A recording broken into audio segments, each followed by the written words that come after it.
Now, if you look at the tabs across the top of my screen, I've got a lot of really interesting things that have been happening in the AI world that I want to share with you. Now, despite the fact that it looks like there's a lot going on, I think we're actually going to look back at this week and consider it a slower week compared to what's coming. We're about to get hit with a huge wave of AI announcements coming out of all of the companies developing AI, but I'll talk about that more at the end of the video. For this one, I want to get into what is interesting right now.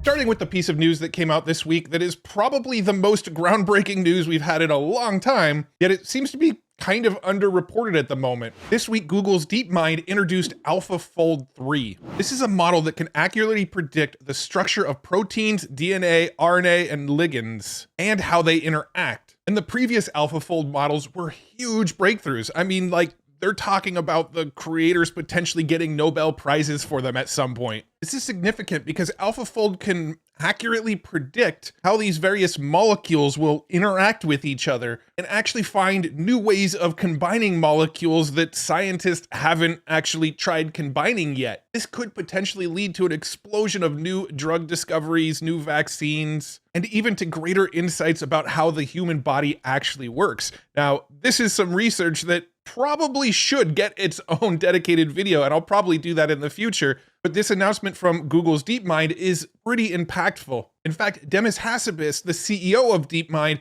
went on Bloomberg to say this. For the medical world, and in terms of drug discovery, how significant do you think this could be in the months and years ahead? I would be expecting maybe in the next couple of years, the first AI sort of designed drugs in the clinic. Now, again, I feel like that topic requires a much deeper dive video, but since this video is designed to give you the grand overview of all of the important stuff happening this week, I'm going to go ahead and move on and tell you about, well, Demis's ex-business partner, Mustafa Suleyman, and his new project over at Microsoft AI. In a recent previous video, we talked about how Mustafa actually left Inflection AI, who created Pi, to go and become the CEO of Microsoft AI. Well, now we're starting to get details of what he's actually working on over at Microsoft AI, and he's working on a new model called MAI-1 with a rumored 500 billion parameters. Now, this is actually the first time that Microsoft has worked on a large language model of this scale. They've worked on some smaller language models, but for their large language models, they've famously been partnered up with OpenAI as their largest investor, and most of the tech that Microsoft uses for their AI platforms is all OpenAI's tech. We also know that Microsoft has a relationship with Meta and leverages their open source Llama models as well. So it's really interesting to see that Microsoft is starting to build a sort of GPT-4 level model in-house, knowing how closely tied they are to OpenAI. In all likelihood, this is just Microsoft making sure they're very diversified. As part of the contract between Microsoft and OpenAI, if OpenAI achieves AGI, the terms of their deal change. Microsoft, I still believe, gets some sort of payout up to a certain amount, but then the relationship with the for-profit OpenAI changes, and then Microsoft's upside from OpenAI dramatically diminishes. To me, it seems like what they're doing is, well, they're working with OpenAI, they're working with Llama, they're working with Mistral, and they're building their own in-house models so that no matter what happens to these other AI companies and what the relationships end up doing, Microsoft is still fully capable of achieving whatever their bigger vision they've set out to achieve is. And while we're on the topic of Microsoft, they're apparently investing $3.3 billion into an AI data center in Wisconsin. Building this data center is expected to create an estimated 2,300 union construction jobs and up to 2,000 permanent jobs. All right, now let's talk about OpenAI. This week, Stack Overflow and OpenAI partnered to strengthen the world's most popular large language models. So if you're not familiar with Stack Overflow, it's basically a website where people who are creating things with code can go and ask questions about their code, and then the community responds. Almost like a Quora, but for code. You ask questions about the code, and then people sort of help you answer your coding questions. Apparently, since ChatGPT came out and people found out that it was pretty good at coding, the traffic to Stack Overflow has been tanking. Stack Overflow tried to launch their own AI model, but I don't really think it ever went anywhere with most people. So now it appears that OpenAI and Stack Overflow are partnering and working together so that OpenAI can train on Stack Overflow's giant database of coding data. This should really improve the coding ability of tools like GPT-4 and whatever their next generation model is. However, people that have contributed to Stack Overflow are not necessarily happy about this. Here's a tweet from Nixcraft that says, Stack Overflow mods are experiencing some frustration as several users have been deleting their answers since the announcement with the OpenAI partnership. As a result, they have started suspending accounts that engage in this behavior. Apparently, Stack Overflow's terms and conditions grant them special permission to retain all answers. So if you've ever posted an answer on Stack Overflow, well, Stack Overflow now owns that answer and you are not allowed to remove it, meaning everybody who's contributed to Stack Overflow sort of unknowingly now contributed to OpenAI's coding ability. Last week, I talked about GPT-2 chatbot, which was this mysterious chatbot that popped up inside of limsys.org, the chatbot arena. And within, 48 hours of people actually discovering it and using it, it was yanked off the platform. Now it's back. You can actually use this new model, which is still mysterious. The prevailing theory is that it is some sort of model from OpenAI, but OpenAI has been very hush-hush about it, only sort of tweeting troll-like memes to give us any clues that they're the ones behind it. Now, I did a super quick breakdown of what's going on. I was testing a sort of new style of video. It's slightly less than 4 minutes, called The Mysterious Chatbot That Beat ChatGPT is Back. So if you want to know all of the details of what we know about that model, check out that video. It'll give you the breakdown in a rapid-fire 3-minute and 45-second video. Also in OpenAI news this week, they put out a blog post called Our Approach to Data and AI. And the main thing to note in this one is that they're claiming they respect the choices of creators and content owners on AI, and they're going to be building a media manager so that content owners can manage how their works are used in AI. If you wrote an article or created a piece of art or something like that, and you don't want it trained into any of OpenAI's models, they're building some sort of platform they're calling the Media Manager so that you could make sure that the content you want excluded actually gets excluded. They say the goal is to have the tool in place by 2025. Next year sometime, we'll have this Media Manager and can actually control what content does and doesn't get trained into the systems, theoretically. There's been a rumor going around, we talked about it in last week's news video, that OpenAI is about to launch their own search engine. So if you're following along, Microsoft, who uses GPT-4 from OpenAI, is now developing their own large language model, and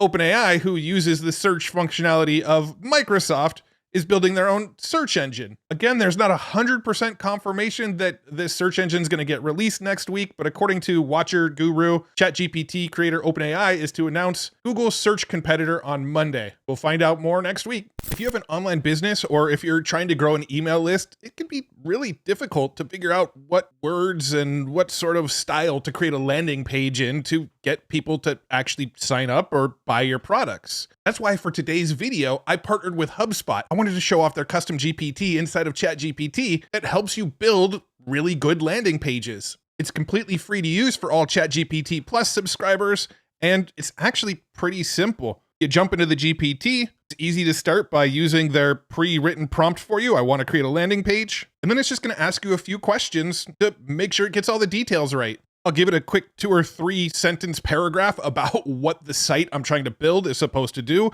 In this case, grow the Future Tools email newsletter. And then it wants to know what makes the newsletter stand out. So I'll simply share a few bullet points here. It'll ask me a couple more questions about what I want my call to action to be. In this case, I'm going to use be subscribe. So I'm just going to say be. Then it asks what sort of tone I want it in. For this one, I want it to be informative. So I'm going to go with I. It then immediately wrote some copy for me. I think the sales copy to get people on my newsletter looks great. So I'm going to go ahead and say, looks good. Let's create it.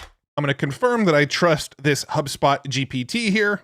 And a couple seconds later, I have a link to my landing page, which I can click on, and it will open the page in a new tab. And we can see we have a landing page that's nice and designed for us with really decent copy. We can easily swap out these images with the most relevant images and tweak any of the copy that we want. And within roughly 2 minutes, we have a landing page ready to start growing our mailing list. This custom GPT from HubSpot makes it super simple. And again, if you have a ChatGPT Plus account, it's totally free to use.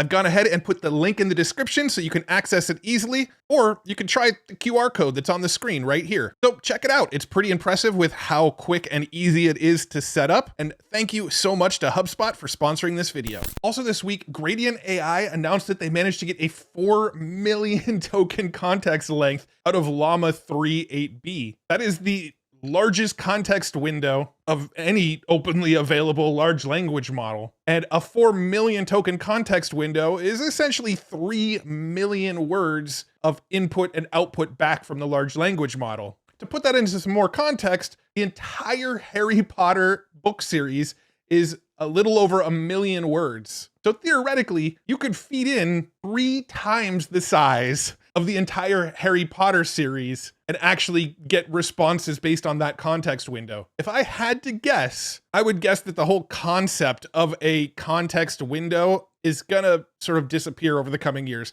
The context windows of these large language models are gonna get so large that context window isn't even really something people think about that much. And what's even cooler about this Gradient AI 4 million context length is that they developed it with the Llama 3 8B model, which is open source, and then shared what they created over here on Hugging Face. So if you actually know what you're doing, which in this case, I really don't, you can come to Hugging Face, go to Files and Versions, and actually download the files to be able to run this yourself and get that 4 million token context window. We also got some news this week out of XAI and their Grok chatbot. If you have a premium account and you're using either the desktop version or the iOS version, you can go to the Explore section, click on any article like this iPad article here, and this little description of the article was actually generated by Grok. And we get that with all of the news over here in the Explore tab. Any one that I click into here will give me a nice quick AI generated summary of what's going on based on all the tweets, like this one about my favorite baseball player of all time. All right, moving into AI art. This week, Krea AI actually launched video inside of your platform. With their little example, they showed 2 images, they blended them together and generated a video based on the blend of the 2 images. And it looks pretty sweet. And ever since this was released, I've been seeing some really cool videos getting posted onto X here, like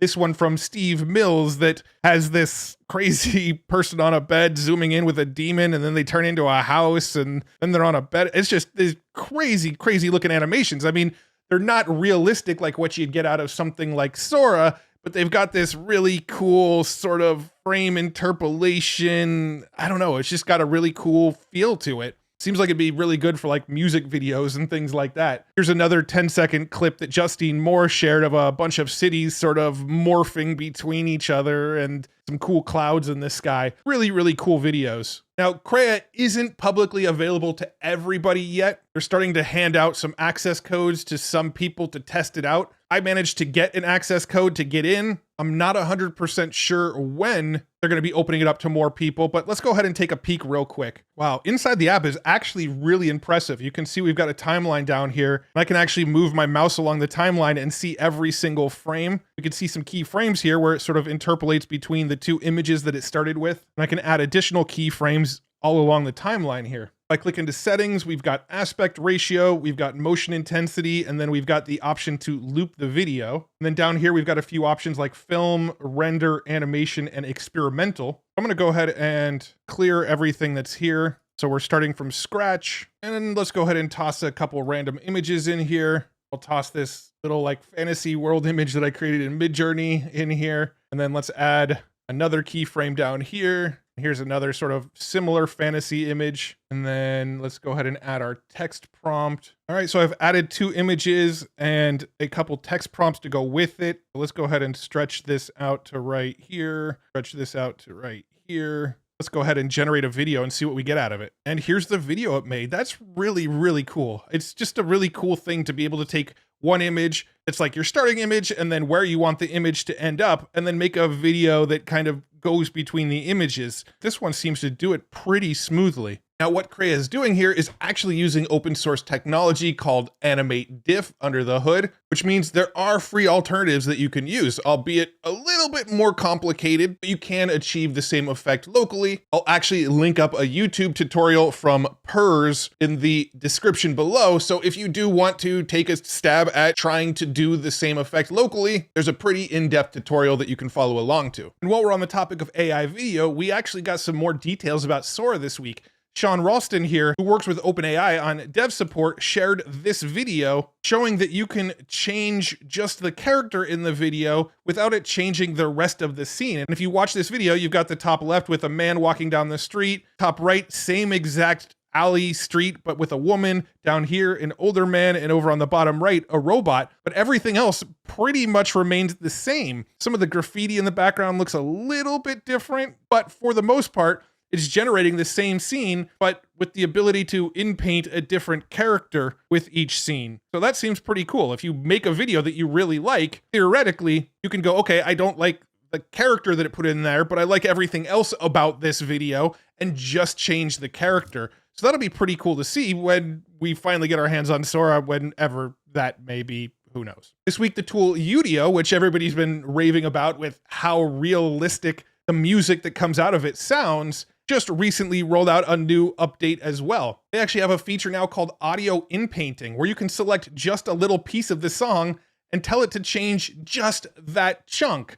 So if you like most of the song, but maybe the lyrics in one part came out a little funky, you can select just that portion of the song and have it fix just that chunk. Now, Udio has also run into a little bit of hot water recently, with a lot of people pointing out that you can prompt Udio in a way that almost makes carbon copies of existing songs, sort of hinting to the idea that Udio was trained on a lot of copyrighted songs that they didn't have the permission to train on. I'm hoping they get that stuff sorted out, because it's not great that I can go and make a song that sounds nearly identical to an existing artist's work. I do think they'll iron out the bugs and fix some guardrails so that people won't be able to do that. But from a technology standpoint, I'm still pretty blown away by what this is capable of, especially now that it has these new in-paint features. ElevenLabs, who pretty much does everything else with audio, also appears to be getting into the AI music generation game. With ElevenLabs, we can already make realistic voice clones, realistic audio translations, sound effects,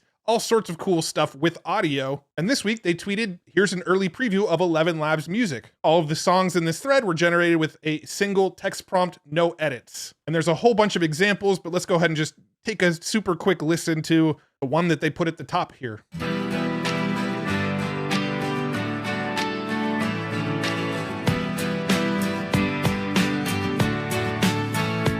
We were having fun, programming young, dreaming that one day we'd make it work. Me sounds just like Tom Petty, but still very impressive what they can do with some of these tools. All right, now I'm going to go ahead and just sort of rapid fire a bunch of other smaller news items that came out. I mean, I guess it's all relative. Several years ago, if some of this AI news came out, it would have been like some of the biggest news in the world. But comparatively to some of the other news we're talking about, this feels like smaller news. Some of this can probably use a more dedicated video down the line, but here we go. Apple held an event this week where they showed off their new iPad model with the M4 chip. And I'm pretty sure this is the first keynote where Apple ever actually talked about AI. They sort of danced around the topic in almost every other keynote that they've done. But this M4 chip here apparently has the fastest neural engine ever, capable of 38 trillion operations per second, which is faster than the neural processing unit of any AI PC today. Further down here, it says the M4 is extremely well suited for the latest applications leveraging AI. So even Apple's iPads now that they're putting out are sort of being designed to future-proof them for AI. This week, Hugging Face also launched LeRobot, which is an open source robotics code library. They actually made it all available on GitHub. LeRobot aims to provide models, datasets, and tools for real-world robotics in PyTorch. The goal is to lower the barrier to entry to robotics so that everyone can contribute and benefit from sharing datasets and pre-trained models. So if people are out there trying to build robots, you now have models available that are open source that you can use to sort of fast track your way into building robots. We also got a peek at DrEureka this week, which is a new research paper out of the University of Pennsylvania, NVIDIA, and the University of Texas, Austin. We sort of got a sneak peek of this type of technology at NVIDIA's GTC earlier this year, but these robots were actually trained in a virtual environment and learned how to do the things that we're seeing in this video in a virtual environment or a digital twin. Once it learned and understood how to do these things in the virtual environment, the sort of code and training was then put into the real robot, and the robot was able to perform these things in the real world, even though they weren't trained to do these things in the real world. They trained it to do things like walk on a exercise ball, and this dude here is even kicking the exercise ball to try to throw the robot off, and it still manages to maintain its balance. I came across this random video on X. I actually don't know what factory this is in China, but they showed off this robotics factory, and these are obviously robots. But the first time I ever watched this video, there's a scene right here in a second where it walks past this guy. The first time I watched this video, I didn't even realize this dude was a robot here. I thought this was just somebody standing here watching the robots being made. But nope, that's actually one of the robots. To me, this is like straight out of Westworld. Like, they look really realistic. Again, I don't really know much about this video. I just kind of came across it on X, thought it was cool, and wanted to share it in this video. Some people in the comments are claiming that this is actually fake. This isn't even a real video.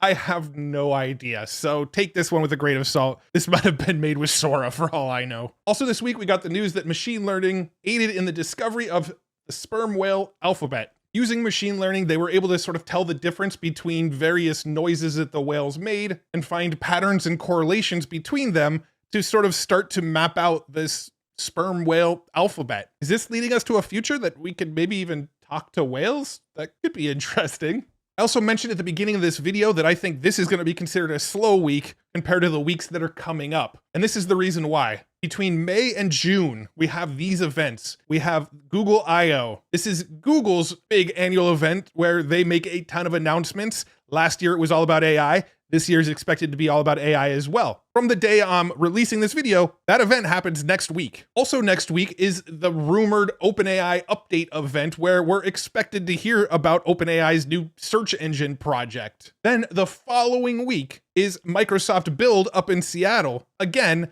a big event that happens annually where Microsoft makes some of their biggest announcements. This year, likely to be mostly focused on AI. Then there's Computex in Taiwan, where Jensen Huang, the CEO of NVIDIA, is one of the keynote speakers. Possibly more announcements. Then there's Cisco Live, an event that I'm going to. It's going to be mostly focused around cybersecurity, and there's going to be some big announcements around how we can better protect ourselves against things like deepfakes and voice cloning scams and things like that. That is something that Cisco has been working really closely on, and many of those announcements are going to happen at that event in June in Vegas. And then also in June, we have Apple's WWDC event, the Worldwide Developer Conference. If you remember last year, that's when they announced the Apple Vision Pro. Well, this year, some of the rumors are that maybe we're going to get a new Siri powered by either OpenAI or Google Gemini. I really honestly don't know what sort of announcements to expect from WWDC, but all indications point towards it being a very AI heavy sort of announcement day. So that's why I think this week is probably the calm before the storm, even though it feels like I just talked about a lot. It's only going to ramp up from here. And I think as we get into the summer, we're going to see some crazy announcements. I'm here for it. I'm excited. And if you want to stay in the loop and make sure that you know about all of these things and that you don't miss any of it, make sure you're subscribed to this channel. I put out these AI news recaps every single Friday to loop you in on all of the news that happened throughout the week, so you can get caught up with just one video a week of everything you need to know. If you like this video specifically, give it a thumbs up. I really appreciate it. Also, check out the Next Wave podcast. We recently had Logan Kilpatrick on. He was the head of developer relations over at OpenAI. He recently left OpenAI and is now working over at Google doing very similar work. And we had an interview with him where we asked, well, why did you leave OpenAI? And he broke it all down for us. We also talked about open source versus closed source and really went deep down the rabbit hole with Logan. So those of you that want to explore a little bit deeper into the AI space than what I provide on this channel, definitely check out the Next Wave podcast. That's where we really deep dive. And as always, check out futuretools.io, where I curate all the coolest AI tools. I keep you up to date on the latest AI news. Believe it or not, the AI news that I share in this video isn't all of it. I have to cut some of it out just to make sure these videos aren't 2 hours long, but all of the interesting news that I come across gets shared on this news page. So anything I missed in this video should be here. I also record these videos on Thursdays, so anything that comes out on Friday a lot of times gets missed in these videos. And of course, there's a free newsletter where I'll keep you looped in with just the most important news of the week, just the coolest tools I come across. It's totally free. You get access to the AI income database when you sign up, which is a cool database of ways to make money with AI. Again, totally free. Find it over at futuretools.io, and I'll make sure you get hooked up. And that is way too many things that I just asked you to do, so I apologize, but thank you so much for watching this video and nerding out about AI with me. That's what's important, is that you like to come and hang out and nerd out about the latest and greatest in AI. It's so much fun, and thank you so much for tuning in. Hopefully, I will see you in the next video. Bye.